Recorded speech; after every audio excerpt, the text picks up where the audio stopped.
눈치 본다는 말이 있습니다. 저는 눈치 보는 게 꼭 나쁜 건 아니라고 생각하는데요. 상대를 배려하고 분위기를 읽는 것이 지혜이기 때문입니다. 저는 그래서 제 아내 눈치를 보면서 그렇게 삽니다.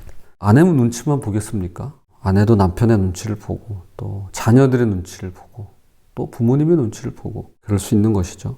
그런데 이것이 삶의 기본값이 되면 문제가 달라지는데요. 말해야 할 때 말 못하고 옳은 줄 알지만 행동하지 못하고 가르쳐야 할 때 그냥 넘어가고 바로잡아야 할 때 침묵하게 될 수 있는 것이죠.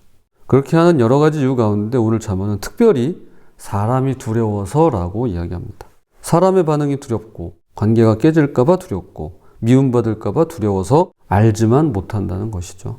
이것이 얼마나 교묘하게 작동하는지 구체적으로 묘사하는데요. 두 가지로 함께 살펴보도록 하겠습니다. 첫째, 사람을 두려워하면 올무에 걸립니다. 25절, 사람을 두려워하면 올무에 걸리게 되거니와. 이 25절 앞부분에 오는 구절들이 이 올무가 어떻게 작동하는지를 하나씩 보여줍니다. 16절, 악인이 많아지면 죄도 많아지나니 의인은 그들의 망함을 보리라. 악인이 늘어나면 세상이 그쪽으로 기울어져 가는 것처럼 보입니다. 그렇죠. 그냥 우리 세상을 보면 알잖아요. 그냥 신문을 보면 알잖아요. 그냥 방송사를 보면 알잖아요. 신문사를 보면 알잖아요. 그때 마음속으로 세상이 저렇게 가는데 나도 저렇게 살아야 하지 않을까라는 생각이 들게 만듭니다. 그게 맞는 것 같아요. 그럴 때 잠언은 말합니다. 의인은 그 망함을 본다 라고 말이죠. 저 같은 사람은 못 볼 수 있어요. 그런데 의인은 봅니다. 저는 이게 되게 중요한 대목이라고 봐요. 못 보는 사람들도 계세요. 저게 맞는가 보다라고 따라갈 테니까요. 그런데 의인들은 봅니다. 저 길은 아닌데 저렇게 하면 안 되지. 당장은 알 수 있습니다. 그러나 하나님의 공의는 반드시 오는데요. 긴 안목을 지닌 사람, 그가 곧 의인입니다. 19절과 21절, 종은 말로만 하면 고치지 아니하나니 이는 그가 알고도 따르지 아니함이니라. 종을 어렸을 때부터 곱게 양육하면 그가 나중에는 자식인 치하니라. 오늘날 노예제도는 없지만 이 두 구절을 통해 현대사회를 엿볼 수 있는데요. 이 시대 가정을 보면 이전과 크게 차이나는 부분 중 하나가 바로 과잉보호라 할 수 있을 것입니다. 보호는 필요하지만 과하다는 것이죠. 저도 부모로서 때론 내가 너무 그런 거 아닐까? 라는 생각을 하곤 합니다. 21절이 말하는 것이 바로 이것이죠. 어렸을 때부터 곱게 양육하면 모든 불편함을 미리 제거해주고 모든 어려움을 대신 해결해주고 조금이라도 힘들어하면 달래준다면 결국 그 자녀는 삶의 마찰을 견딜 힘을 잃어버리게 되는 것입니다. 삶에는 마찰이 있잖아요. 갈등이 생기는데 그걸 극복해낼 힘이 없어지는 것이죠. 19절도 같은 맥락입니다. 그가 알고도 따르지 아니함이니라. 알지만 반응하지 않고 알지만 따르지 않습니다. 이것은 단순한 무지가 아니라 아무도 자신에게 권위를 행사할 수 없다는 반항적이고 무리한 태도가 형성되는 과정인데요. 그렇게 자라난 사람은 다른 사람의 시선에 관응하게 반응하고 조금이라도 비판받으면 무너지고 사람들의 눈치를 보며 살아갈 가능성이 높아지는 것입니다. 저는 오늘날 이 부분도 되게 큰 문제라고 봐요. 그러니까 누구도 나한테 감히 뭐라고 못하는 거예요. 부모님도 못해요. 선생님은 더더욱 못하고. 아무에게도 권위를 행사할 수 없다는 반항적이고 무리한 태도. 이건 참 문제가 될 수 있는 것이죠. 이것이 과잉보호가 만들어낸 역설입니다. 불편함을 다 없애줬더니 도리어 삶의 모든 불편함에 두려움을 느끼게 돼버리고 말았습니다. 불편함을 없애줬더니 불편함이 다가올 때 두려운 거예요. 20절, 내가 말이 조급한 사람을 보느냐 그보다 미련한 자에게 오히려 희망이 있느니라. 여기 말이 조급한 사람이 있습니다. 물론 다른 이유도 있겠지만 분위기를 맞추려고 상대가 불쾌할까 봐 미움받지 않으려고 서둘러 반응할 때가 있는데요. 잠언 이런 경우 미련한 자보다도 더 소망이 없다며 가혹하리만큼 세게 이야기합니다. 이것은 사람의 반응을 의식하면 의식할수록 말이 가벼워지고 빨라지니까 조급해지니까 더 위험해지기 때문에 그러합니다. 24절에서 더 선명해집니다. 도둑과 짝하는 자는 자기의 영혼을 미워하는 자라. 그는 저주를 들어도 진술하지 아니하느니라. 법정에서 모두가 진실을 알고 있습니다. 그런데 두려운 것이죠. 말했다가 관계가 깨질까 봐, 말했다가 손해를 볼까 봐 침묵합니다. 잠언은 그 침묵이 자기 영혼을 미워하는 선택이라고 분명히 말합니다. 자신을 위하는 것처럼 보이지만 실은 자기 영혼을 해치는 올무인 것이죠. 그러니까 이게 나를 위하는 거라고 생각은 하는데 그렇지 않다는 겁니다. 그렇지 않아. 그거 덫이야. 그거 올무야. 이렇게 이야기하는 것입니다. 오늘을 사는 자만 사울 6일자의 글입니다. 사람을 두려워하면 그게 올무가 된다. 하나님보다 사람에게서 자존감과 가치를 얻으려 하면 불안에 덫에 걸린다. 지나치게 남의 비위를 맞춰야 한다. 착취당해도 관계를 끊지 못한다. 비판을 받아들일 줄 모른다. 비겁하게도 남의 잘못을 지적할 수 없다. 걸핏하면 감정이 상한다. 받아들여지는 욕구 때문에 과잉 충성에 빠지기 쉽다. 사람을 두려워하면 각종 비참한 결과가 따른다. 정말 맞는 말인 것 같아요. 사람을 두려워하는 마음은 언제나 그럴싸한 이유를 찾습니다. 그래서 더 무서운 것이죠. 그런데 여기서 이런 질문이 생길 수 있는데요. 우리는 왜 이렇게 쉽게 사람의 눈치에 끌려다니는 걸까요? 그 뿌리가 뭘까요? 자, 둘째, 묵시가 없으면 백성이 방자해집니다. 18절입니다. 묵시가 없으면 백성이 방자히 행하거니와 율법을 지키는 자는 복이 있느니라.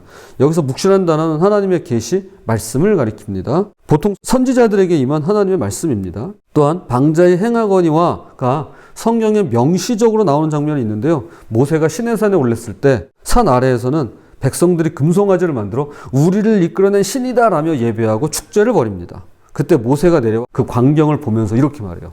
출애굽기 32장 25절입니다. 모세가 본즉 백성이 방자하니 이는 아론이 그들을 방자하게 하여 원수에게 조롱거리가 되게 하였습니다.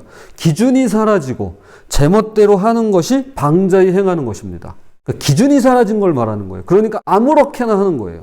여기서 반드시 짚고 넘어갈 것이 있는데요. 이 금송아지 사건에서 백성들이 방자해진 건 단순히 우상을 숭배했기 때문만 아닙니다. 잘 들여다보면 자 보세요. 이 자리에 누가 없었죠?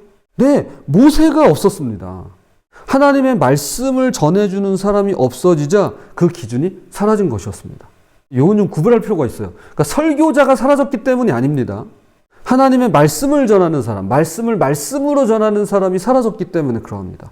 그리고 그 기준이 사라지자 사람들은 서로를 보기 시작했고 서로를 보면서 다수의 목소리가 또는 큰 목소리가 또는 힘을 지닌 자의 목소리가 새로운 기준이 되었던 것입니다. 그 결과가 금송아지인 것이죠.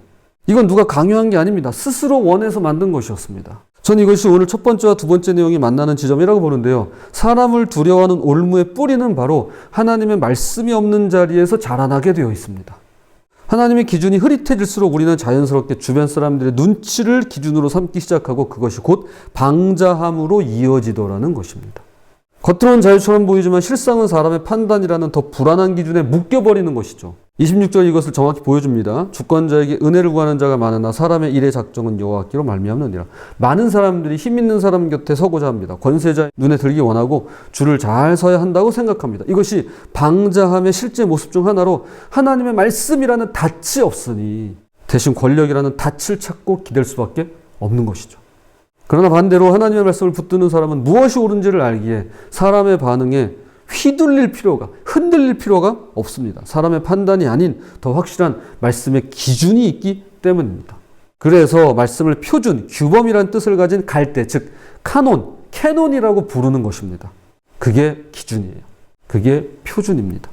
그리고 마침내 이 말씀이 우리를 데려가는 곳은 바로 잠언 29장 25절 후반부에 있는데요. 이것이죠. 여호와를 의지하는 자는 안전하리라 입니다. 자, 이제 말씀의 결론을 맺겠습니다. 겟세마네 동산에서 기도하신 예수님도 두려우셨습니다. 이 잔을 내게서 지나가게 하옵소서. 인간적인 두려움이 분명히 있으셨습니다. 그런데 사람들의 반응이 휘둘리지 않으셨는데요. 군중의 야유 앞에서도 빌라도 앞에서도 심지어 십자가 위에서도 주님은 사람을 두려워하지 않으셨습니다. 그분에게 기준은 오직 하나뿐이었습니다. 그러나 나의 원대로 마시옵고 아버지의 원대로 하옵소서. 이것이 묵시가 있는 분들의, 묵시가 있는 사람의 모습입니다. 하나님의 말씀이 닻이 된 자는 사람의 판단이 폭풍우처럼 몰아쳐도 그 자리를 굳건하게, 꿋꿋하게, 견고하게 견뎌낼 수 있는 것입니다. 지킬 수 있습니다. 잠언 18장 10절 여호와의 이름은 견고한 망대라 의인은 그리로 달려가서 안전함을 얻느니라. 관계가 흔들리고 평가가 두렵고 사람들의 시선이 무거울 때 우리에겐 달려갈 곳이 있는데요. 그분의 이름이 바로 견고한 망대입니다. 오늘을 사는 자만 4월 6일자를 이어서 인용하겠습니다. 하나님과의 깊은 사랑의 관계만이 사람을 두려워하는 마음을 몰아낸다. 그제야 우리는 히브리서 13장 6절처럼 주는 나를 돕는 이시니 내가 무서워하지 아니하겠노라. 사람이 내게 어찌하리요? 라고 고백할 수 있다. 잠시 제 얘기를 좀 하겠습니다. 지난 주일 마침 학교에 출근을 하지 않는 날이라 오랜만에 가족과 함께 영화 왕과 사는 남자 왕사남을 보고 왔습니다. 저야말로 왕과 사는 남자로서 살아야 하는데 어떻게 이 내용을 풀어갈까라는 궁금증을 안고 관람을 했더랬습니다. 저는 마을 촌장 어몽도를 통해 그 실마리를 찾을 수 있었는데요. 그는 오로지 마을의 발전과 이익만을 중요시 여기는 인물이었습니다. 그래서 사람에게 굽신거리고요. 사람의 눈치를 보는 그런 인물입니다. 그런데 왕이 유배를 와서 그 왕과 시종일관 함께하며 마지막엔 단종의 최후를 지키고 심지어 단종의 죽음 이후에 아무도 거들떠보지 않고 건드릴 수 없는 그 시신을 거두어 예의를 갖추면서 기계와 충절의 사람으로 변모하게 되는 걸 보게 됩니다. 그가 변해요. 처음에 그는 사람을 두려워하는 자였습니다. 사람을 가장 두려워하는 인물이었어요. 그러나 왕과 함께 지내는 동안 왕을 보필하고 존경하며 왕과 사는 남자로, 그리고 종국에는 왕을 위해 사는 남자로 변하게 됩니다. 부끄럽지만 저는 지금도 사람이 두렵습니다. 두려워요. 말해야 할 때 머뭇거리고 바로잡아야 할 때 침묵할 때가 많습니다. 그런데 그때마다 제게 필요한 것이란 더 강한 저의 의지력이 아니라 더 크신 분 앞에 나가 그분과 함께하며 왕이신 그분과 함께 사는 것이라는 확신이 있습니다. 우리가 두려워서 못 서는 그 자리에 주님이 먼저 가 계시기에 주님 안에서 우리는 비로소 안전해지는 것입니다. 오늘 잠언은 이렇게 끝맺습니다. 27절. 불의한 자는 의인에게 미움을 받고 바르게 행하는 자는 악인에게 미움을 받느니라. 세상과 우리는 서로 다른 기준으로 삽니다. 다른 기준으로 살아갈 수밖에 없습니다. 그 다름이 마찰을 만들기도 하는데요. 그 마찰이 두렵지만 이겨낼 수 있는 이유는 하나님을 신뢰하면 안전하기 때문입니다. 부디 사람의 울매에서 벗어나 견고한 망대로 달려가 왕과 함께 사는 저와 여러분이 되시기를 주님의 이름으로 부탁을 드립니다.